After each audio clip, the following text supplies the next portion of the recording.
Maayong adlaw sa tanan guys. Naa si kaibigan. Grabe, nakakalungkot po itong balita ngayon. Sa lahat po ng mga makapanood sa amin, no. Alam na po ninyo kung saan po sentro ang lugar na to sa mga malalakas na mga lindol ha. Isa na po dito ang Mindanao, no. Yung mga malapit sa dagat at saka doon sa Cebu. Mag-ingat tayo dahil mayroon pong nakikita si kaibigan po ngayon. Ang fault line ay sobra po daw itong pag-angat. Saan naman ni kaibigan? Saan man itay? Ha? Totoo po yan? Naunsa ng tao niyo. Guys, kalungkot po, no?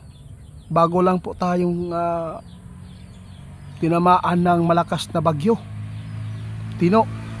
Bagyong Uwan. Ngayon, may nakita si kaibigan po ngayon doon sa kanila na yung fault line ay hindi po maganda ang pagka-deform. Ang forma niya guys, sobrang gupagi kayo pagkakuha kaibigan. Ano po ang ibig sabihin nito pag yun po ang nakikita nyo?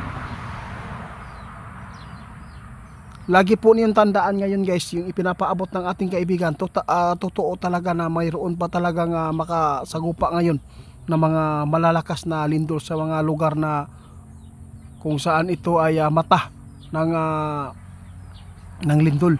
Nakakatakot lang guys dahil po ay yung the big one ha. Tandaan po natin kasi sobrang trigger na po talaga ang kalupaan po natin sa dami pong mga nagaganap ng mga kalamidad. Karosa lang ni kailan po ninyo ito nakita kaibigan? Ha?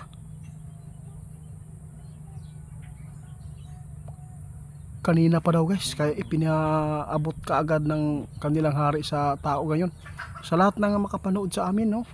Mag-ingat po ang Cebu, mag-ingat. Negros, ingat. Canlaon, ingat. Bicol Region, mag-ingat. Davao, Cotabato, Bukidnon, basta Mati, hindi ko lang babanggitin po, mag-ingat din lahat ng mga lugar natin ngayon dito sa ating bansa dahil po yung kalamidad na to ay napakadelikado, sabi ng ating kaibigan, kasi grabe po daw pagka-deform po sa guba yung kaayo ang isa ka-upping sa kining fault line guys, sobrang taas daw sabi ng ating kaibigan. Ito po talaga ang kanilang mga update sa mga panahon natin. Ha? Patay na. Ito po yung nakakatakot guys dahil po may mga lugar ngayon ay sobrang init ang panahon, no? Posibleng makasagupa ang ibang lugar dito sa kalamidad. Ano po? Patay na, hindi lang pala dito sa atin guys. Abangan po nyo guys, may mangyayari po daw na masama na naman po doon sa ibang bansa ngayon. Mag-ingat po ang Canada ha. Mag-ingat po kayo at saka doon sa Europe, mag-ingat. Sabi ng ating kaibigan. Bakit po kaibigan? Ano po nakikita nyo?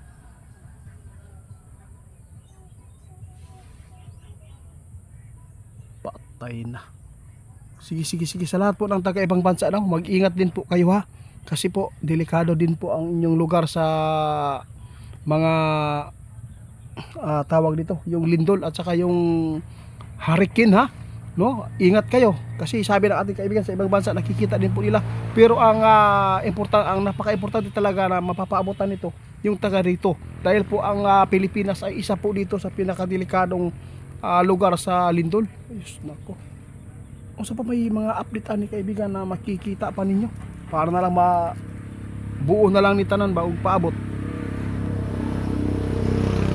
Oo nga guys. Hindi lang po daw sa kuana, hindi lang po natin na pangalanan pa yung iba, basta sa atin dito sa Pilipinas lahat po ang makarinig dito video, sana po mabigyan kayo ng paalala at babala ito at makapaghanda tayong lahat at sana wala pong mapapahamak sa mga kalamidad na darating pa dito sa ating bansa. Kasi wala naman po talaga tayong magawa kung ganito man po talaga ang mangyayari. Kasi nakatadhana na po ito kadalasan, no? Inangat talaga ng Disyembre, no? Kaya mag-ingat kasi sabi ng ating kaibigan mas malala pa sa susunod na taon ang masagupa natin dahil po sa mga kakahuyan natin na wala na makapagbigay, wala na makasangga ba sa hangin na mo kuan ani, wala na. Kaya ang iba makakatulong talaga yung kagubatan guys, kasi minsan po sila ay muhigop po na sila og kuan sa kuan no kaibigan no. Oo, maka-minimize po na siya o ganang kakusgon sa hangin. Tarawa ang Sierra Madre. Grabe ang pag-viral po ngayon guys. Hinigop. Grabe. Kaya marami talagang mga kagubatan na makapagbigay talaga ng tulong. Kaya yung iba, nasira naman. Nasira na mas mga gahaman. Kaya ito po ang balik. No? Kung ano po ang kanilang kinuha.